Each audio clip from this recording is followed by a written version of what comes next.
Kajing lekai quarter final League 1 jong ka Champion League hapdeng ka AC Milan kabadon haga kerdan ka basau Persia ikan Napoli kabadon haga kerdan ka bah Klidu jong kajing lekai Serie A baru arteli gidai klub nakari Itali bat kanega deka home game jong ka Napoli haba pai syakani kajing lekai ka AC Milan kada yo ben penki jar ningkong haga minit ka basau peu lengbau Ismail Bennacer bat ia ka bol lairapen bu daudias bat lengba kanega sigol ka AC Milan kala tam haga kela step dai weilanon.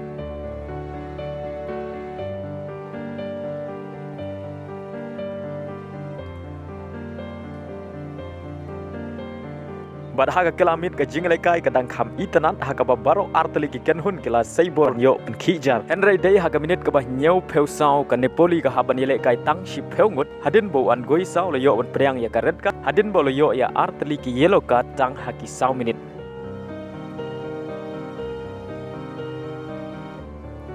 bad hadu bukut ka khandai peu minit ban riu minit ka additional time baro arteli ki kenhun klem la show ban pen khijar haga kelamit Badai lengba ka sigol ka AC Milan ka lala bat pelim ya ka Napoli dai weilanot haka League 1 jong ka quarter final agwai par ka jing lekai League 1 hapring ka Real Madrid Persia ya ka Chelsea bat kane ka dai ka home game jong ka Real Madrid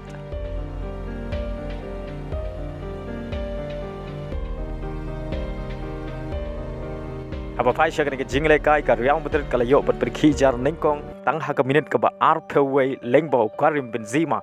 bat ia ka bol lai rapen bu da Vinicius Junior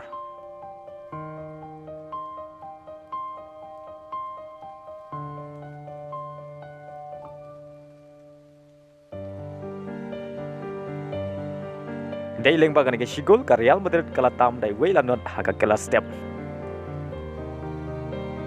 bat haka kelamit kata haka minit ka basan peu khandai ka Chelsea ka haban ile kai tang shi peu ngun hadin bo defense jongka Ben Chilwell lo yo priang ia ka red card hadin bo lo kumpen kelon ya Rodrigo bat dei haka minit ka bah nyau peu sau ka Real Madrid kala yo biang ban thep ya ka gol ka ba ar lengbau Asensio bat saisin ya ka bol lai rapen bu biang da Vinicius Junior bat hadu bukut ka jing lekai ki peu ngut ki rangi lekai jong ka Chelsea ki klemla aban siu kuliang ya ki ar gol jong ka Real Madrid bat dai lengba kini ki ar gol ka Real Madrid kalala ban pelim halayeng Persia ya ka Chelsea da ar lanot